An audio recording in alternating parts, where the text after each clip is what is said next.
Fala pessoal, tudo na paz? Então, seja bem-vindo ao nosso 5º episódio do Conexão Gramado. O tema é entretenimento nos anos 80 e 90. E hoje nós trouxemos o DJ Douglas Gotti. Devido a diversos pedidos, nós vamos ao que interessa. Roda a vinheta!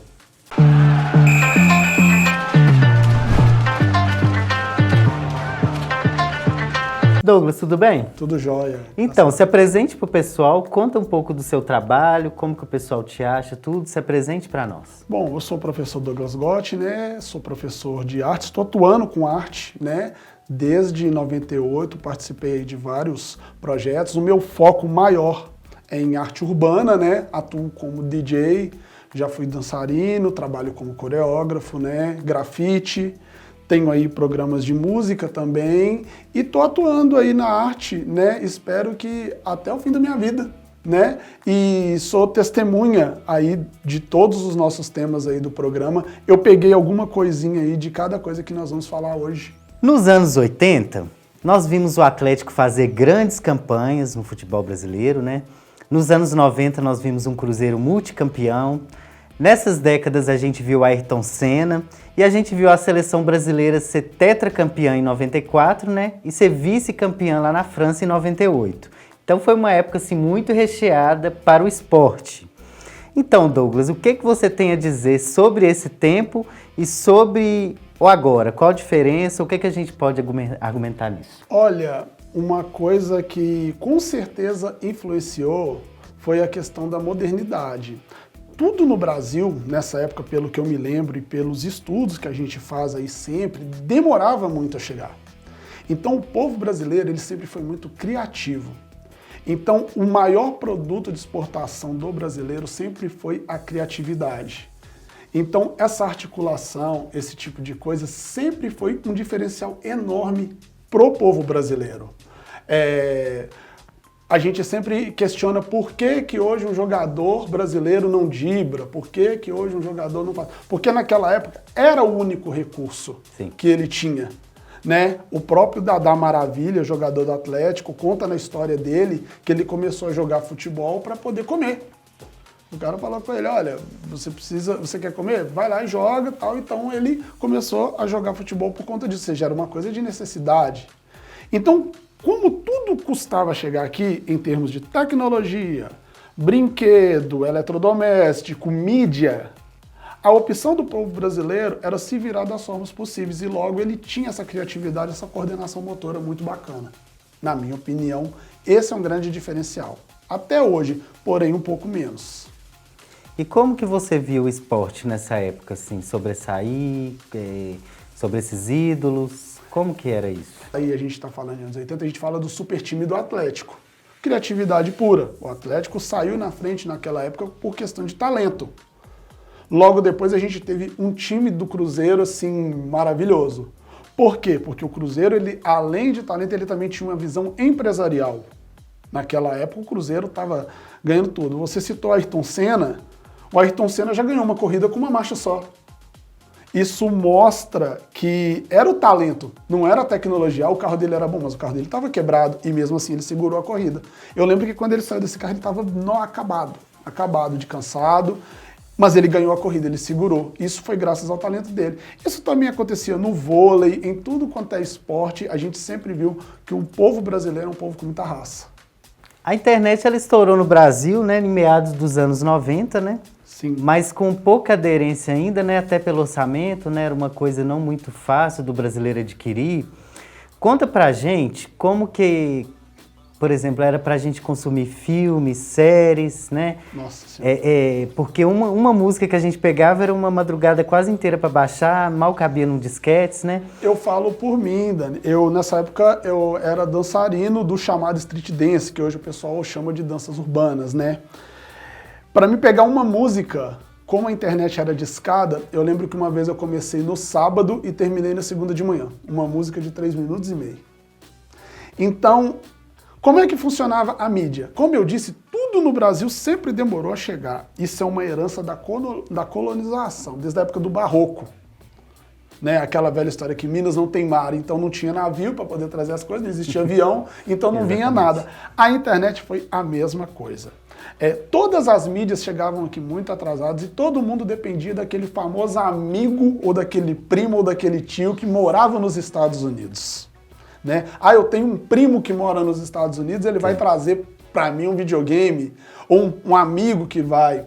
Eu falo por mim mesmo como DJ, que eu conheço histórias de um DJ amigo meu, Blau, que morava nos Estados Unidos nessa época, e era ele que trazia os discos que tocavam nas boates de Belo Horizonte. Ele abastecia o mercado com os discos que vinham dos Estados Unidos. Então, a música para chegar aqui primeiro, alguém tocava lá fora, estourava lá fora, para poder vir para cá depois. Tem uma história do DJ Iraí Campos, isso tá na internet, qualquer um pode procurar e ver. Ele fala que quando chegou o We Are The World do Michael Jackson, aqui no Brasil, o primeiro lugar que chegou foi na rádio dele. Então chegava um disco e essa música tocava toda hora. Então eles pegavam esse disco, tocavam a música e trancavam ele no cofre, para ninguém reproduzir o disco naquelas fitas que a gente chamava de fita virgem. Sim. Durante muito tempo foi assim.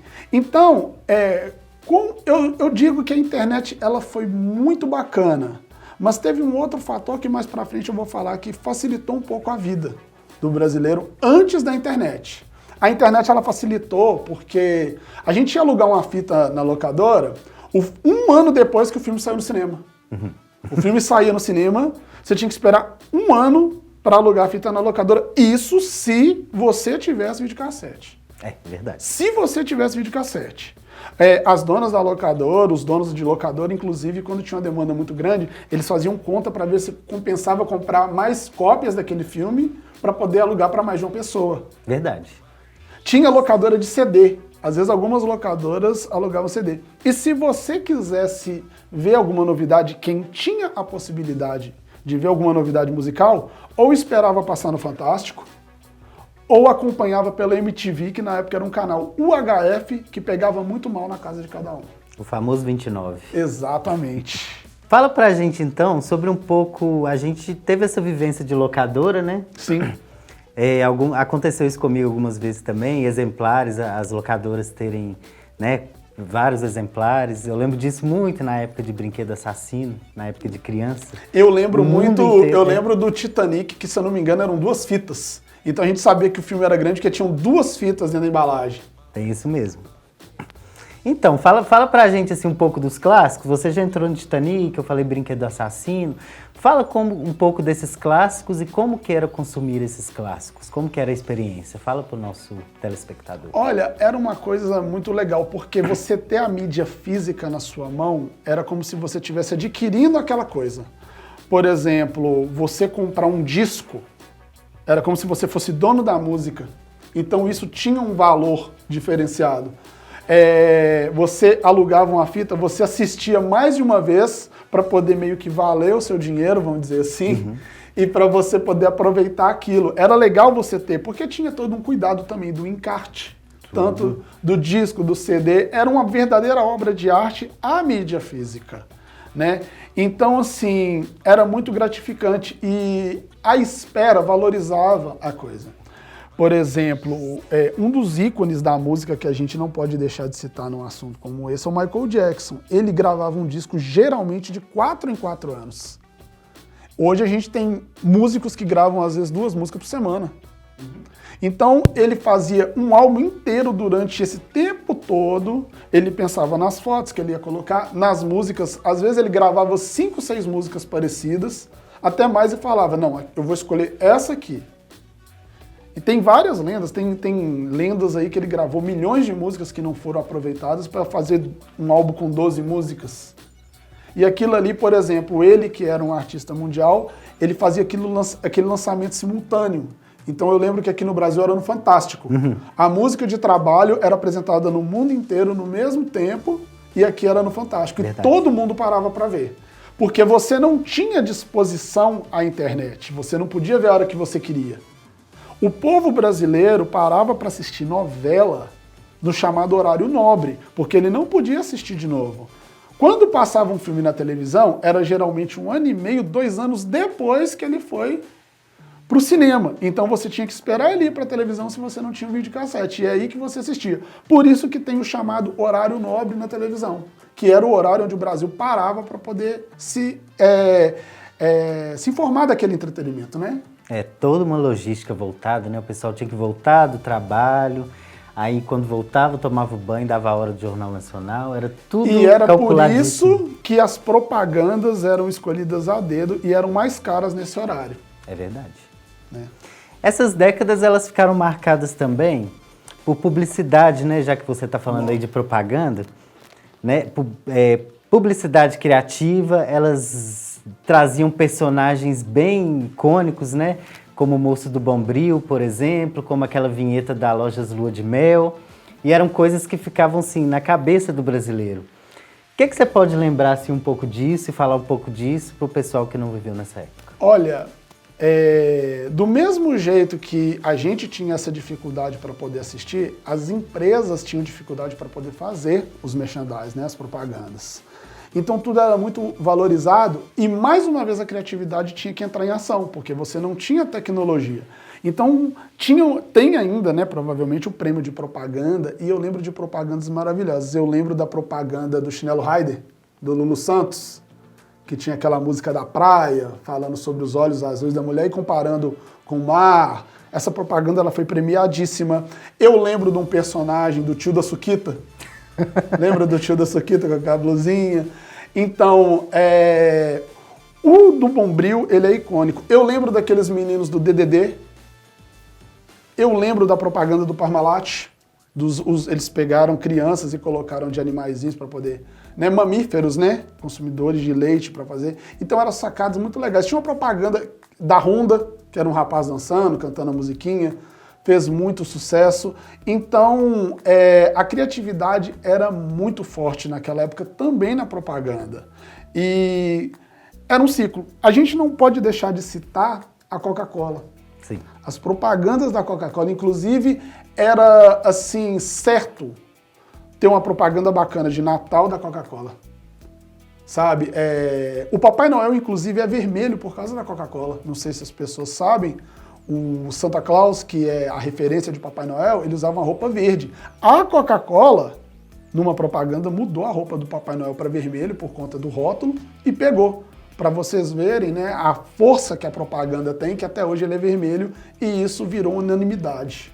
Era mais certo do que o Roberto Carlos no Réveillon. Que é outro personagem. O comercial da Coca-Cola no Natal. E aquela propaganda também do menino da Sadia, que chegava atrasado para poder cantar, da bicicleta, peru da Sadia. Eu não sou muito dessa época, não. Oh, não é. Claro que é. Tá querendo me enganar, Entendeu? Uma propaganda bacana também era do suquinho do Axé. Nem sei se existe. Refresco, Axé. O refresco eu creio que não existe, mas eu lembro também. E tudo tinha muito essa questão da ligação da sua pessoalidade com aquilo. A propaganda, ela realizava sonhos. Hoje não pode mais, mas eram muito fortes também as propagandas de cigarro. Cada rótulo de cigarro era direcionado para um público. Inclusive, a gente tinha o Hollywood Rock, que é um festival que batia de frente com o Rock in Rio, e ele parou, né, por conta da questão do cigarro. A Marlboro patrocinava a Fórmula 1 também, e parou por conta disso, né? Então a publicidade e a propaganda, elas sempre foram muito fortes, tanto na cultura pop e no futebol também. Olha, eu não sei aonde mais eles vão colocar propaganda, porque atrás, na frente, do lado, daqui a pouco vai ter o jogador vestido com o produto jogando. Tá igual um abadá, né? Tá. As camisas de futebol. Então, você já tocou num assunto assim, você já foi num ícone, você já foi assim, no maior, né? Que é o Michael Jackson. O que a gente pode falar mais sobre música dessas décadas? Olha, a música, o Brasil, como sempre, não falando mal, é uma realidade, ele sempre estava atrás da questão das novidades mundiais. Então, logo após o regime militar, em 1980, aquelas pessoas estavam com aquele grito na garganta, aquelas coisas que queriam dizer e não podiam dizer por conta do regime militar. Então lá fora começam a aparecer as bandas de rock, as bandas eletrônicas, né?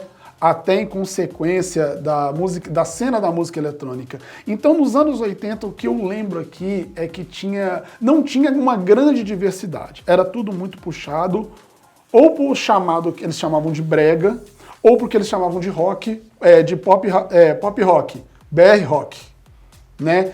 E aí a gente tem músicos que faziam coisas bonitas e que faziam coisas de protesto. O Traje a Rigor, Paralamas do Sucesso, Titãs, Kid de Abelha, Legião Urbana, Metrô, Camisa de Vênus, que muitas dessas bandas vêm influenciadas também pelo punk rock, né? E aí começa também a entrar, a brasileirar esse rock. É aí que começa o BR rock, a influência nacional nessas músicas, até chegar nos anos 90, que também por influência da mídia, das novelas e tudo, começa a entender que lá fora tem a cena eletrônica, é onde entra a house music. Sim. Né? Que aí a gente tem Technotronic, MC Hammer, Vanilla Ice, Corona. Né? Então os anos 90 ele foi muito recheado de house music.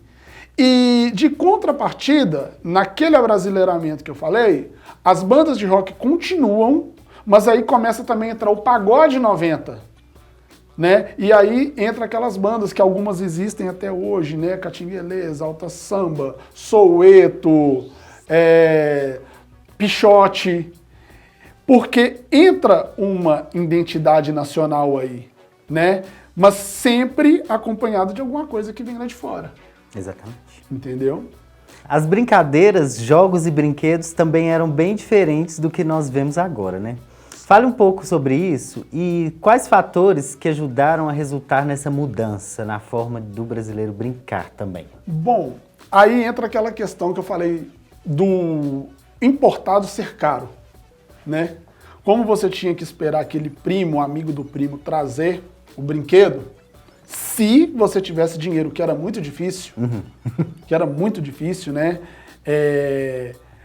Então ficava meio restrito a questão das coisas. Por exemplo, no mercado de videogame, quem não tinha dinheiro para ter um videogame jogava fliperama. E depois começaram a alugar os videogames mesmo, né? Só que aí entra uma coisa que eu até tinha falado um pouco à frente, um pouco acima, que é a questão do Paraguai. Você lembra dos brinquedos do Paraguai? O pessoal começou a trazer brinquedo do Paraguai e o camelô começou a vender. Então, isso também fez muito parte dos anos 90, né? Então, ao mesmo tempo que a gente tinha o Super Nintendo, o Nintendinho, o Master System, Mega Drive, que era muito caro, a gente tinha, por exemplo, o Tamagotchi, que o camelô vendia barato, tinha aquele Brink Game, Mola Maluca. Então, são coisas assim que foram chegando aos poucos. E uma coisa que eu não posso deixar de citar de maneira nenhuma era aqueles brinquedos com cara de apresentador. O Gugu, ele tinha um monte de brinquedo com a cara dele. O Passa ou Repassa eu tive. A Eliana, a Xuxa, todos os apresentadores tinham um brinquedo com a cara dele lá. Às vezes não tinha nada a ver. Aí tem aqueles brinquedos, por exemplo, tem o Pogobol, igual você citou, o Passa ou Repassa. É um pouco à frente, mas, por exemplo, até o Silvio Santos teve o Show do Milhão. Sim. Né? Então, assim, sorveteria da Eliana, raspadinha da Eliana, tinha a bota da Xuxa, né? Só que tudo isso tinha um valor caro, mas não era impossível de ter. A gente não pode deixar de citar a Estrela, né? Quem não queria o brinquedinho da Estrela, né? Grazlite. Aí começaram os eletrônicos também, Tectoy, Pense Bem, né? Então, o Brasil começou a trazer algumas coisas. E como alguns brinquedos do camelô eram vendidos muito baratos, porque eles eram trazidos do Paraguai, esses brinquedos começaram a baratear um pouco. Foi aonde alguns brasileiros começaram a ter acesso de um videogame, né? Naquela época já existia cartucho pirata também. Né? E no final dos anos 90, tipo assim, quando começa a chegar o CD, o ano de 95, 97, começa a chegar o CD. O CD era caríssimo. Um CD custava 50, 100 reais. Caiu para 25 reais. Até que, quem começou a vender o CD? O camelô. O camelô começou a gravar os CDs e vender. Primeiramente por 15 reais, depois por 10 reais, depois dos famosos 3 por 10. E aí todo mundo começou a ter acesso, os CDs começaram a baratear, né? E aí nós pulamos de mídia. Só que a gente não aproveitou muito. Começou a chegar o Laserdisc, que era um CD desse tamanho que passava vídeo e áudio. Porém, o Brasil era tão atrasado que a gente não chegou a aproveitar essa mídia. A gente quase não tem isso aqui, falando de modo geral. E quando chegou a internet em grande escala, né, melhorou muito, inclusive com a questão do que hoje mudou de nome, mas naquela época chamava multicanal, né, que é a TV a cabo. Você não precisava mais esperar para ver um filme, porque passava na TV a cabo, você não precisava esperar ele chegar na locadora. Você não tinha acesso pela internet, porque você ainda não tinha internet, mas você já podia ver ele mais rápido. Você tinha canais só de filme, canais só de desenho, então você não precisava mais esperar o programa da Xuxa, a Xuxa descer da nave para sair para a escola. Você podia chegar da escola e assistir TV a cabo. Entendeu? Então começou a globalização dessa coisa, começou a ficar acessível a todo mundo. Aí a internet discada começou a ficar acessível para as pessoas e começou a TV também por assinatura junto com a internet por assinatura. E ela já chegava por cabo. Porque quando ela chegava por telefone, a gente tem que lembrar também que quando você usava a internet, travava seu telefone. Ocupava a linha. Né? E como o telefone também era caríssimo, né? Você ter uma linha era o preço de um automóvel e a ligação também era muito cara, quando você utilizava a internet, você travava o seu telefone. Né? O telefone ele era cobrado por pulso. Então o que acontecia? Tinham promoções da operadora que no final de semana, um pulso você podia falar direto. Então todo mundo que tinha acesso à internet discada na época utilizava da seguinte estratégia: entrava na internet e não saía mais. Aí sua avó, sua mãe, seu tio queria ligar para você e não conseguia, era por causa disso. Né? Lembrando também que antes disso tudo, você lembra que a operadora de Minas Gerais tinha um Disque Amizade? Era gratuito, 145. Você ligava para lá para você ficar conversando à toa com as pessoas. Então, era isso que era a marca do povo brasileiro, essa criatividade. Elas aproveitavam o que tinham, né? Usavam o que tinham, não tinha muito... Hoje está muito fácil, né? Você pega qualquer coisa e você olha. Fazer trabalho na escola. Quantas vezes que eu já tive que baixar naquela Praça da Liberdade, biblioteca pública? Você tinha que marcar a hora na biblioteca, ou você tinha que marcar a hora na biblioteca da escola, que às vezes não era muito cheia de coisa. E tudo era feito à mão, né? O pessoal que fez faculdade naquela época sabe o quanto que sofreu com o TCC para pesquisar, né? E tudo. Então, assim, sempre foi a criatividade, né? O transporte coletivo era muito difícil, porque você, para pagar uma conta de água, você tinha que ir no banco no centro da cidade, uma conta de luz no banco no centro da cidade. Não existia essa quantidade de cartão de crédito. Quem tinha era caríssimo. Era caríssimo para você ter. Você pagava uma anuidade estrondosa.